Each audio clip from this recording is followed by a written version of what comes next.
Muy buenos días. En este día martes 29 de octubre de 2024, 30 del tiempo ordinario del ciclo B, reflexionamos del Evangelio de San Lucas, capítulo 13, versículos 18 al 21. En aquel tiempo Jesús decía: ¿A qué es semejante el reino de Dios? ¿A qué lo compararé? Es semejante a un grano de mostaza que tomó un hombre y lo puso en su jardín y creció hasta hacerse árbol, y las aves del cielo anidaron en sus ramas. Dijo también: ¿a qué compararé el reino de Dios?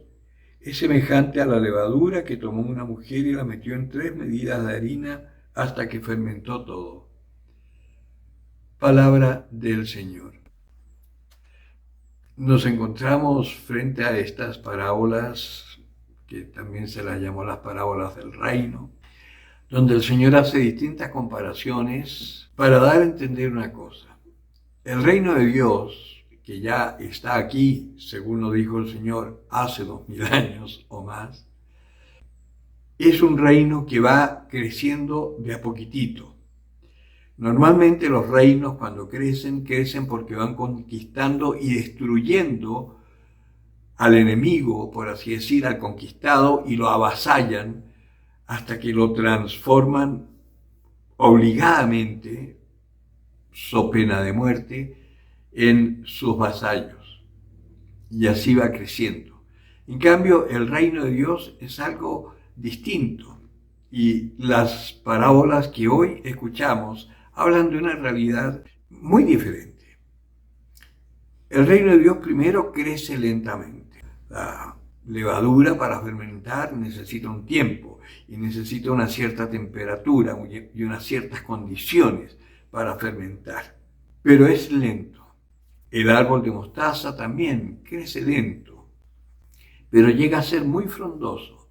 Y así como la levadura hace que la masa crezca y mejora la calidad del pan resultante, que queda más esponjoso, más sabroso, del mismo modo, el árbol de mostaza dice que vienen muchos pájaros a anidar.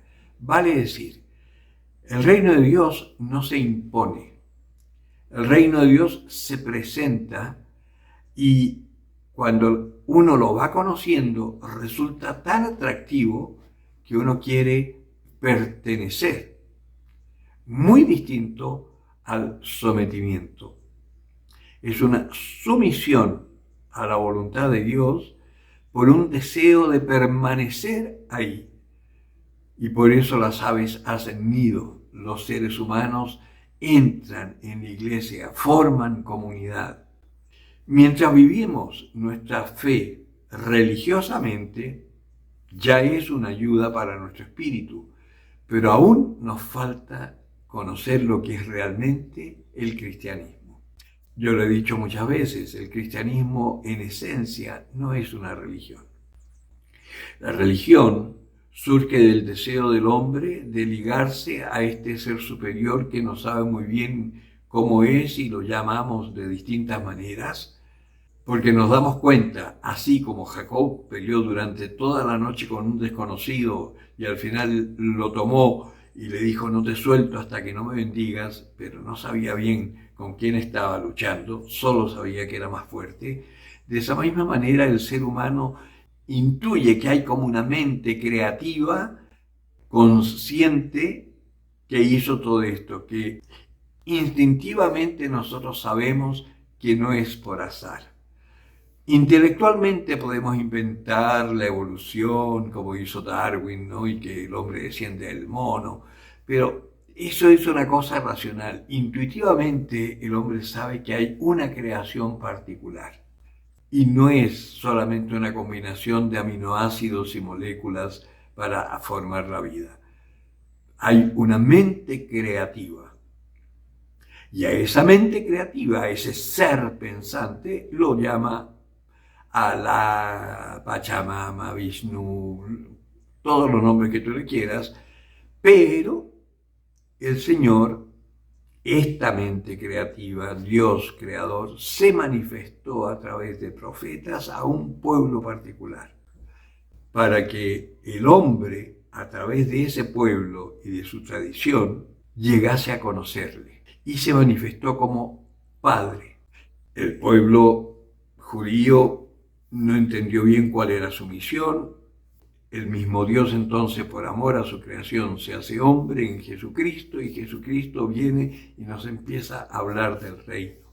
Y quienes nos adherimos a Él, formamos un pueblo, el nuevo pueblo de Dios, que estamos llamados a dar a conocer este reino a todos los hombres. Y así será hasta el momento de la consumación, cuando venga el Señor en gloria y majestad y los dos pueblos vuelvan a ser uno, judíos y cristianos, un solo pueblo bajo un solo pastor. Entonces, la tarea nuestra es bastante simple. Es ser levadura en la masa, ser árbol de mostaza, cositas pequeñas. Un poquito de levadura fermenta mucha masa. También nosotros en nuestra precariedad, viviendo nuestra fe, no como una religión, sino que como una forma de vida, una forma existencial, porque esa es la verdadera teología. No sacamos nada con estudiarla en las universidades si no la hacemos carne en nuestra vida. Viviendo así, vamos a cumplir con la misión, porque no seremos nosotros quien haga el reino. Será el Espíritu Santo que está en nosotros, que cuando anunciemos el amor de Dios, tocará los corazones de los que nos rodean y se irán convirtiendo y anhelando este encuentro con el Dios hecho hombre, muerto y resucitado para nuestra salvación, para que también nosotros salgamos de nuestras muertes cotidianas y empecemos a vivir la vida de un resucitado, hasta que llegue el momento que eso se consolide definitivamente cuando volvamos a casa, al seno de nuestro Padre de donde salimos. En la medida de lo que cada uno pueda, cumpla su labor, anuncie el reino. Y si además el Señor les concede la gracia de descubrir la vida en comunidad, bendito sea Dios. El que tenga oídos para oír, que oiga.